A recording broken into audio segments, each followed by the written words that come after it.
안녕하십니까. 교과서 읽어주는 남자 김영선입니다. 오늘 우리 한국 근현대사 수업 13번째 시간 함께 시작하도록 하겠습니다. 이 대단원 근대 국민국가 수립운동, 4중단원 일본의 침략 확대와 국권수호운동, 2소단원 간도와 독도, 3소단원 항일 의병운동 되겠습니다. 교과서는 134쪽 보시면 되겠고요. 오늘은요, 영토에 대한 내용과 그리고 의병운동에 대한 내용을 볼 건데, 영토에 대한 내용은 선생님이 가볍게 한번 다뤄보고 그 다음에 의병운동 얘기로 진행해 보도록 하겠습니다. 자, 보시면요. 그 첫 번째 학습 목표는요. 간도를 둘러싼 영유권 갈등 및 간도 협약 체결의 부당성. 먼저 하나 있고요. 그리고 독도에 대한 일본의 영유권 주장이 부당함을 설명할 수 있다라고 되어 있는데, 뭐 일본이 이런 얘기를 하는 건 뭐 어제 오늘 얘기가 아니죠. 그쵸? 자, 두 번째 가볼게요. 항일 의병운동의 전개 과정을 파악하고 시기별 특징을 설명할 수 있다라고 되어 있습니다.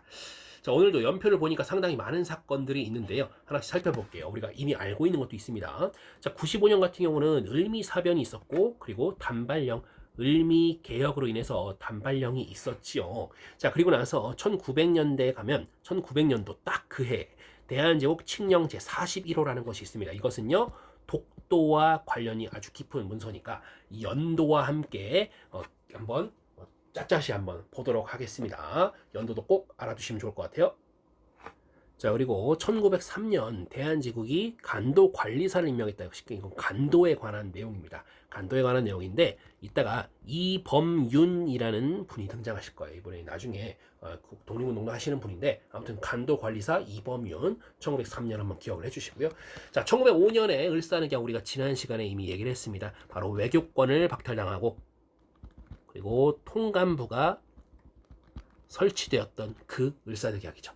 국권을 피탈당했다? 그건 아닙니다. 다만 나라를 거의 모든 걸 빼앗기게 되는 그런 상황이 되었다는 것이죠. 1907년 지난 시간에 했던 거네요. 고종이 강제 퇴위당하고요. 그죠? 군대가 해산당했죠. 정미 7조약 이후의 일이었습니다. 근데 이때가 정민년이었다라는 거 한번 기억해 주시고요. 이것도 한번 기억해 볼까? 이거 1905년이 을사년이네요. 그죠? 그리고 1895년은 을미년이었어요. 1895년 을미년, 1905년 을사년, 1907년 정미년 한번 기억해 주실게요. 이따 관련해서 나오니까요. 자, 1908년이 되면요. 13도 창의군이라는 것이 나오게 되는데 이 13도는요. 당시에 전국토라고 생각합니다. 전국에서 모인 창의군, 즉 의병이 서울 진공작전을 펴게 되는데 아쉽게도 실패하게 되죠. 자, 아무튼 간에 1909년이 되네요. 간도협약이라는 게 체결되게 됩니다. 간도협약 1909년입니다. 지금 오늘 뭐 독도에 대한 얘기도 나오고 간도에 대한 얘기도 나오고 그리고 의병에 대한 얘기도 나오다 보니까 막 연도별로 막 이것저것 나오게 되는데 우리 한번 깔끔하게 정리해서 가보도록 할게요. 자, 오늘의 용어는요. 간도협약, 대한제국 칙령 41호, 항일의병운동, 서울진공작전 크게 이렇게 4개고요. 다시 말씀드립니다. 대한제국 칙령 41호 1900년도에 나왔고요. 독도와 깊은 관련이 있다. 그리고 간도협약은 1909년이었죠. 그렇죠? 한번 체크해 주세요. 자, 간도 문제 보도록 할게요. 자, 간도는요, 첫 번째, 자, 간도를 둘러싼 영유권 갈등을 정리해 봅시다라고 되어 있습니다. 자, 간도는요, 일단 우리가 땅을 좀 봐야 됩니다. 자, 땅을 좀 빠르게 볼게요. 한 2페이지 정도 넘어가 보면 여기 있네요. 그쵸? 자, 간도가요, 사실, 원래 더 넓은 곳을 이제 간도라고 표현하기도 하는데, 일단은 요 정도, 여기 표시되어 있는 땅 있잖아요. 여기 빨간색으로 이렇게 딱 표시된 땅. 요 정도 일단 이 땅을 말하는 겁니다. 즉, 한반도에서 꽤 북부에 있는 그 땅을 말하는 거죠. 북부에 이제, 이 두만강 위쪽으로 있는, 두만강 위쪽으로 있는 요 땅 말하는 겁니다. 여기. 자, 넘어가 볼게요. 다시 넘어옵니다. 자, 간도에 대해서 우리 좀 볼 건데, 자, 여기는 지금 사실 일본이랑 시비가 붙을 땅은 아닙니다. 일본이랑 붙을 땅은 아닌데, 바로 청나라와 붙을 땅인 것이죠. 자, 근데 이 지역이 17세기 후반에요. 청나라가 이곳을 성역화, 즉 성스러운 지역으로 만들어버립니다. 왜냐면 거기에 만주잖아요. 만주다 보니까 만주족의 성지라는 거죠. 그러면서 아무도 못 들어오게 만들어요. 아무도 못 들어오게 만들다가 나중에 이 조선이랑 같이 백두산 정계비라는 것을 세우게 됩니다. 영토 분쟁이 살짝 있었거든요.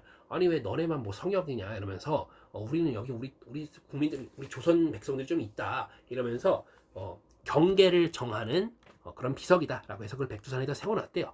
자, 근데 나중에 19세기 후반에 가면요 조선인들이 다수 이주하게 돼요. 왜 그랬을까? 먹고 살기 힘드니까 그러겠죠. 이 조선 안에서 먹고 살기 힘드니까 막 북쪽으로 도망가는 겁니다.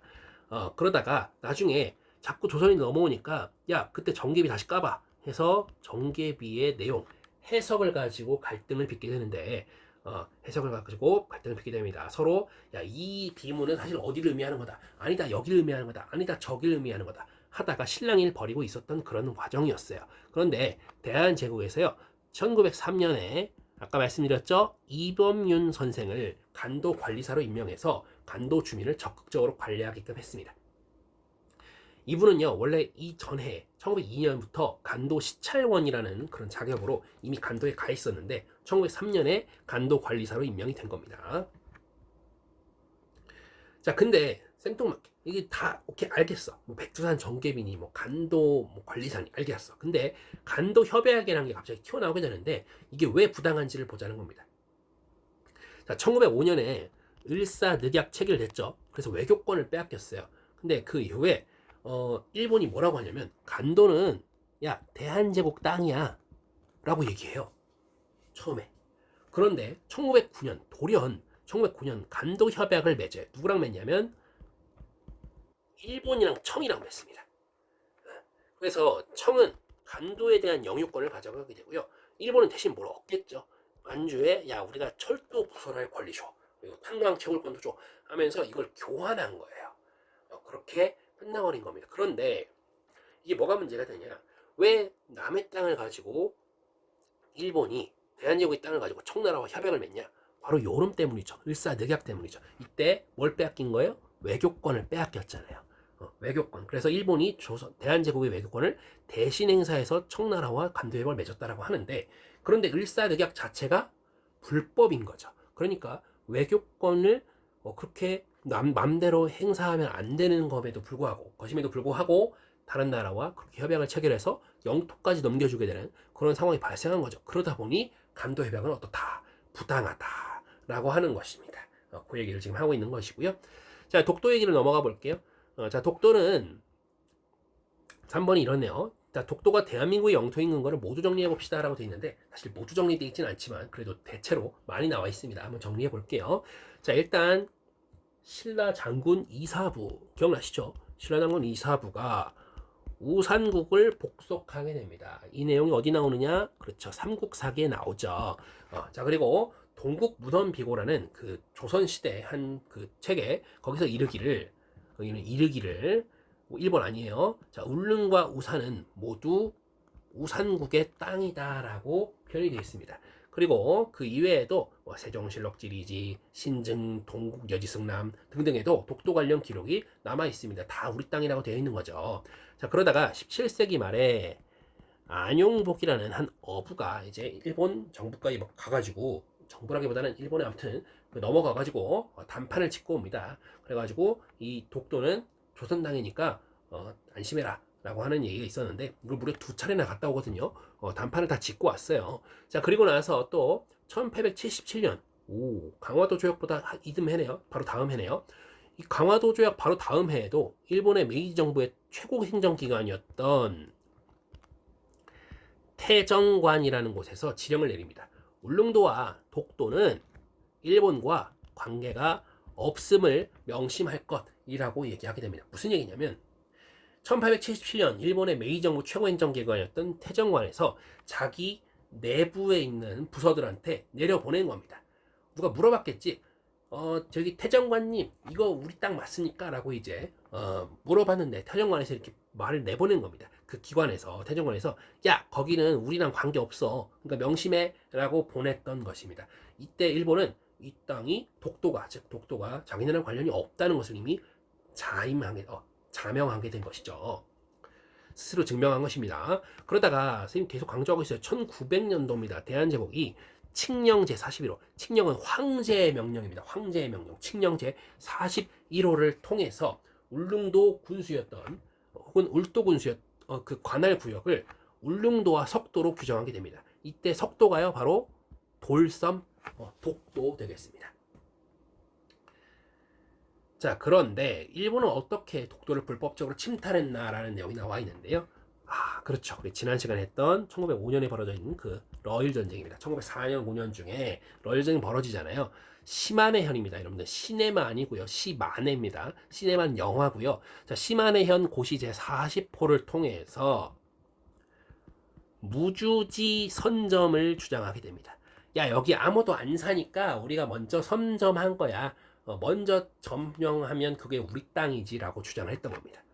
자, 근데 나중에 이것은 우리가 독도 영유 의사를 재확인한 거야. 우리가 독도를 갖고 있다는 것을 재확인한 거야라고 변명을 하거든요. 근데 기존에 태정관 지령 때, 야, 우리랑 관련 없어. 그리고 야, 여기는 주인이 없으니까 우리가 먼저 점령한 거 우리 거야 라고 한 거랑 모두 모순되죠. 왜냐면 영유 의사를 재확인했다는 것은 야, 여기가 원래 우리 거라는 거 우리가 재확인한 거야 라고 하는 건 말이 안 되잖아요. 그전에는 자기네 땅이 아니라고 했다가 그 다음에는 아무도 주인이 없으니까 자기네 땅이라고 했다가 이런 상황이 되는 거죠. 그러니까 모두 모순되는 주장이다. 그러니까 일본의 독도 영유권 주장은 매우 불합리한 것이다, 부당한 것이다 라고 알아두시면 좋겠고요. 자, 다음 얘기로 좀 가볼게요. 자, 의병운동 우리가 빠르게 정리해 볼 건데요. 을미, 을사, 정민년에 크게 의병들이 일어나게 됩니다. 물론 그 이외에도 계속 의병 항쟁은 끊이지 않아요. 자, 그래서 질문이 이렇습니다. 을미의병의 배경과 전개과정, 을사의병의 배경과 전개과정, 정미의병의 배경과 전개과정 이렇게 나와 있는데, 그렇죠. 바로 이 각각 의병들이 왜 일어나는지 그리고 어떻게 이루어졌는지를 같이 보자는 겁니다. 자, 보시면요. 배경 볼게요. 을미사변의 배경, 을미의병의 배경입니다. 여러분 잘 아시겠지만 1895년 을미사변과 단발령에 분노한 이 사람들이 을미의병 일으킨 거죠. 자, 그래서 유인석, 이소흥 등의 위정척사파 유생들이 주도해서요.